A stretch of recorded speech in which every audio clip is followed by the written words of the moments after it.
Makanya saya itu jadi kiai itu ya mulai kecil anaknya kiai, butuh kiai. Saya itu ya mulang tuh seneng. Saya tidak pernah terlintas dikasih santri atau dihormati ya enggak. Mungkin sampai mati agak terlintas. Ya pikiran saya sederhana. Biasa mulang pahlawan malah sekarang pasien itu malah kayak cemen, kayak turun kelas itu. Jadi saya terus ya enggak kepikiran sama sekali. Loh kalau saya minta sama Allah karena itu atasan saya. Makanya ada ulama yang ekstrim gini, ini kisah nyata. Ada ulama alim datang ke seorang raja. Rajanya ini soleh padahal. Ternyata pas raja itu berdoa, ya Allah saya kasih ini, kasih ini. Padahal ulama tadi itu mau mengajukan proposal. Mau minta apa gitu. Terus dia pulang ketika ditanya, Pak Kiai kenapa pulang? Ternyata raja itu minta zat yang sama yang saya mintai. Kalau raja saja masih minta, ngapain saya minta raja? Saya akan minta zat yang dimintai raja. Terus pulang dia.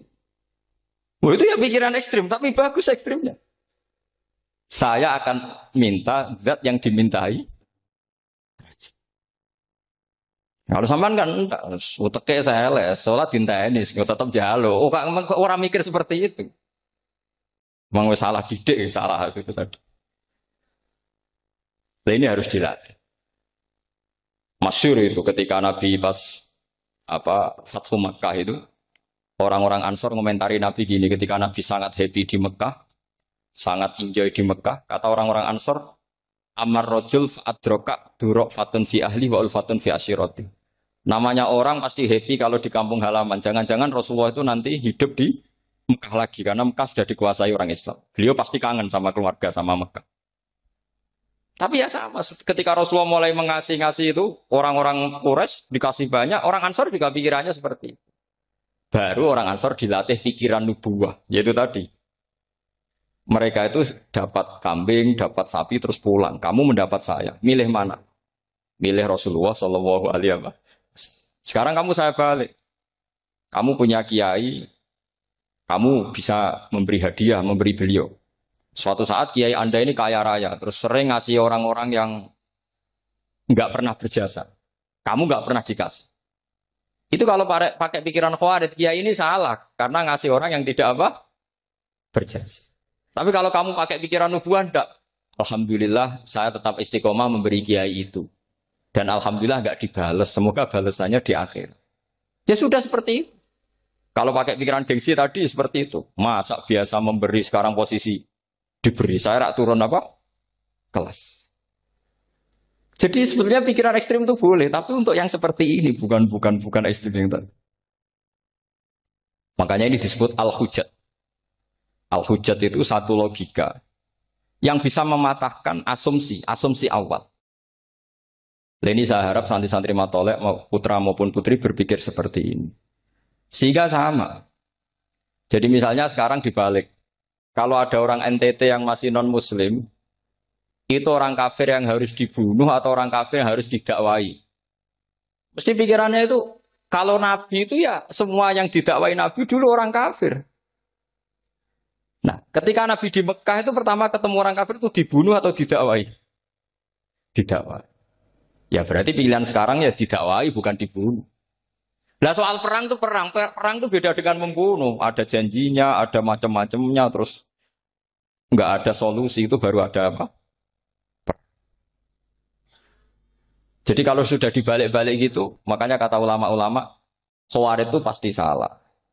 Pasti salahnya adalah kalau orang tidak benar ya dibenarkan bukan dibunuh.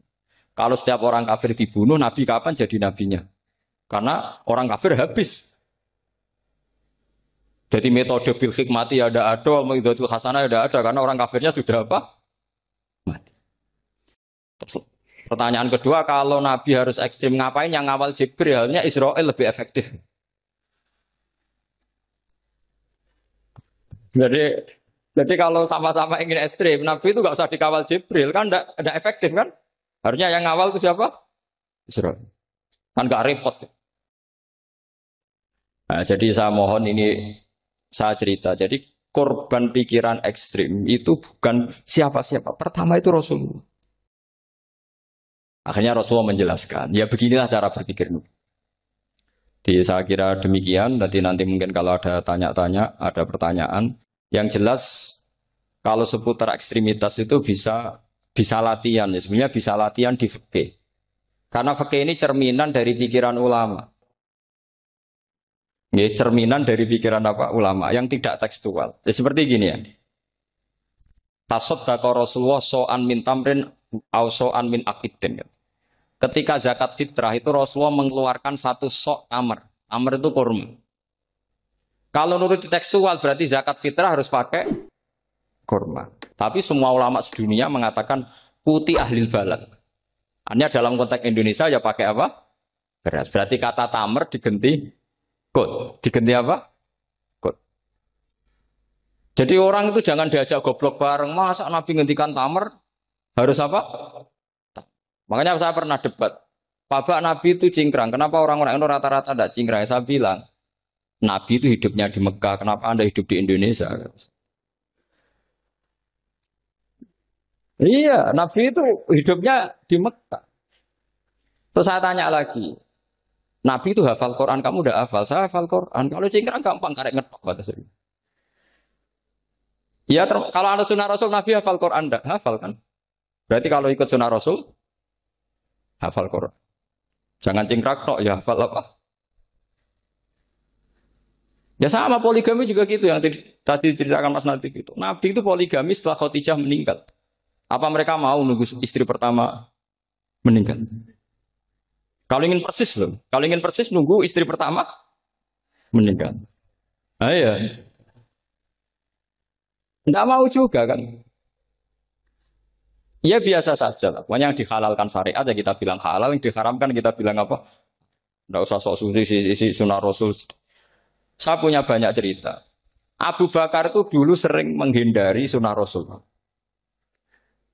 Dulu Rasulullah itu kalau ada orang minta ya dikasih. Ketika era Abu Bakar bikin Baitul Mal. Ketika ditanya ini zaman Rasulullah tidak ada. Kata Abu Bakar, huwa Rasulullah. Beliau itu Rasulullah. Mbak gak di-manage ya negara tertib. Umar bikin pasukan. Pasukan itu diangkat negara. Kalau dulu zaman Nabi yang ikut perang bahaya, yang tidak perang namanya munafik. Era Umar tidak, militer itu ditunjuk. Ya digaji pakai Diwanul Murtaziko. Ketika ditanya, kenapa tidak kayak Rasulullah? Huwa Rasulullah, mbak tidak tertib pun tetap negara stabil. Karena ada karisma. Jadi kadang-kadang dalam banyak hal itu kita malah tidak boleh persis Rasulullah karena kadang banyak khususnya. Yaitu contoh yang paling masyhur di fikih ya kayak Nabi itu nikah 9 itu khususnya. Dalam strategi juga sama. Dalam strategi memanage negara juga sama. Banyak sahabat yang punya ide yang zaman Nabi itu tidak ada. Ketika ditanya, kenapa tidak persis Nabi? Katanya, huwa Rasulullah. Ya Rasulullah itu meskipun seperti itu, meskipun tidak tertib secara rasional, tetap dikawal wahyu. Makanya negara baik-baik saja. Kalau saya ini hanya Abu Bakar, kalau tidak ya repot. Umar ya sama, bikin Diwanul Murtaziko. Utsman juga sama, di-manage negara. Sayyidina Ali juga di-manage. Kalau Nabi tidak. Tapi tidak apa-apa, karena ada karisma. Sama tak cerita nih, masalah zakat yang masyhur. Orang paling bakhil sekalipun, paling kikir sekalipun, itu zaman Rasulullah bayar zakat. Karena pikirannya setelah zakat dikasihkan, Rasulullah mendoakan. Khudh min amwalihim shadaqatan tutahhiruhum wa tuzakkihim biha wa sholli alaihim. Inna sholataka sakanul lahum. Era Abu Bakar enggak. Sorry ya Abu Bakrin, dulu kita zakat sama Rasulullah karena didoakan beliau. Kamu hanya Abu Bakar, saya tidak mau zakat. Ya sama lah seperti orang dipimpin ulama-ulama karismatik. Orang dipimpin Badola itu tidak usah metai, santri sudah nurut. Dipimpin Nazif, gak bikin pelaturan, habis pondok. Kalau tidak ngancam, gak gini, ditakzir, gak gini, habis. Zaman Badola dehem tok santri wedi. Mas Nazif dehem tok enggak. Nah, makanya Rasulullah itu tidak banyak bikin pelaturan. Rasulullah itu kalau mau perang itu hanya bilang sahabat, saya besok ditantang Abu Sufyan di sini. Saya mau perang. Oh itu sahabat ikut semua. Orang melihat wajahnya, melihat karismanya sudah tertarik ingin menyelamatkan beliau. Kita tidak akan ridho Rasulullah keluar sendiri. Kalau Abu Bakar ya enggak. Pertama Abu Bakar pidato sudah sopan. Saya memimpin kamu. Ini ketulitu alas tubuh khairikum. Saya ini memimpin kamu, tapi bukan berarti saya yang terbaik. Jika saya benar maka dukunglah. Kalau salah ingatkan. Itu pertama orang-orang bilang apa? Fawwala uqiman nakabisef. Nanti kalau Anda salah tak ingatkan pakai pedang. Ya karena hanya Abu Bakar bukan Rasul. Jika diaturlah ini ada militer, ada pengawal, ada Baitul Mal. Era Umar lebih modern lagi, ada Diwanul Murtazikoh, ada macam-macam. Ya Rasulullah nggak ada. Nah sekarang orang sidik-sidik muni sunnah Rasul. Padahal ada sunnah Rasul yang khasnya Rasulullah sebagai nubuah. Ya khasnya Rasulullah sebagai apa? Coba Nabi itu istrinya 9. Semuanya cerita tentang tahajudnya Nabi, witirnya Nabi. Apa kira-kira Mas Nadif kalau punya istri 4 ceritanya tentang tahajudnya Mas Nadif? Kan enggak. Nah, jadi saya mohon, nah, sebetulnya pikiran-pikiran ekstrim itu karena enggak mau belajar. Enggak mau belajar. Kalau mau belajar itu, kata Imam Ghazali itu dalam kitab Imla, Al-Imla fi Iskalatil Ihya itu. Fal ma'ani awsa'u minal ibarat. Yang namanya ma'ani itu awsa'u apa? Minal ibarat. Jadi yang fal ma'ani awsa'u minal ibarat. Jadi yang namanya makna itu lebih luas minal apa? Ibarat. Nah, ini contoh yang paling nyata ya Sayyidina Ali. Ketika Sayyidina Ali perang sama Muawiyah, itu Sayyidina Ali bilang, sebaiknya Muawiyah kirim delegasi, mediator. Saya juga kirim mediator. Terus orang-orang Khawarij karena tadi tekstual. Mahada ya Ali. Ini apa ya Ali? Lam yujad fi kitabillah. Aturan mediator itu tidak ada di Quran. Bahwa kalau kita perang harus ada mediator itu tidak ada. Terus Sayyidina Ali baca ayat. Wa in khiftum shiqaqa bainihima fab'atsu hakaman min ahli wa hakaman min ahliya.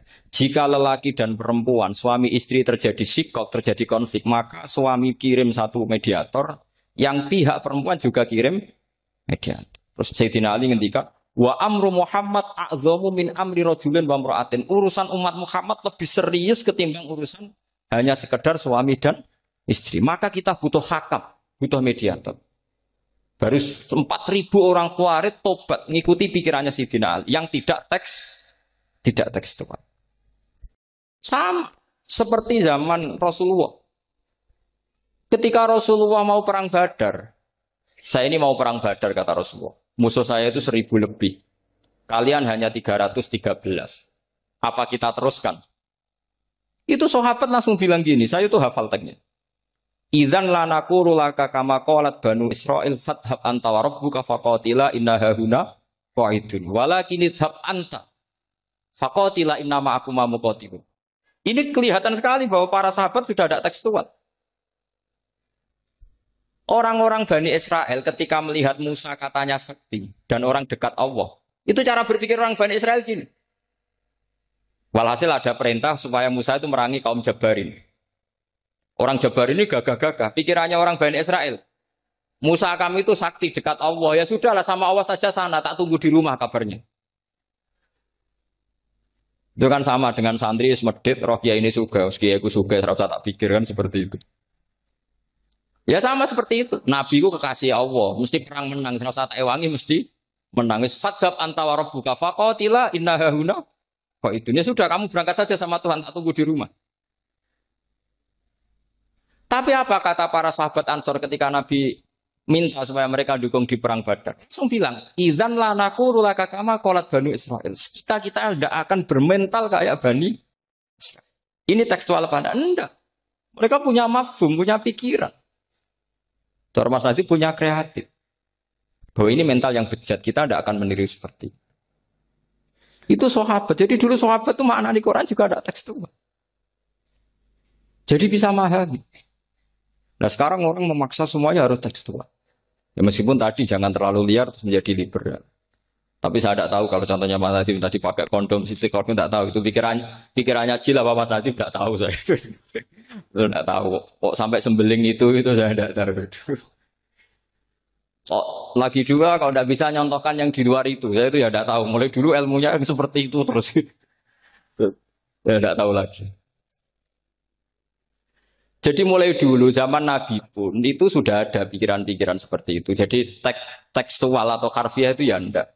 Nyatanya sahabat langsung bilang idzan lanaqulu laka kama qalat Banu apa? Israil.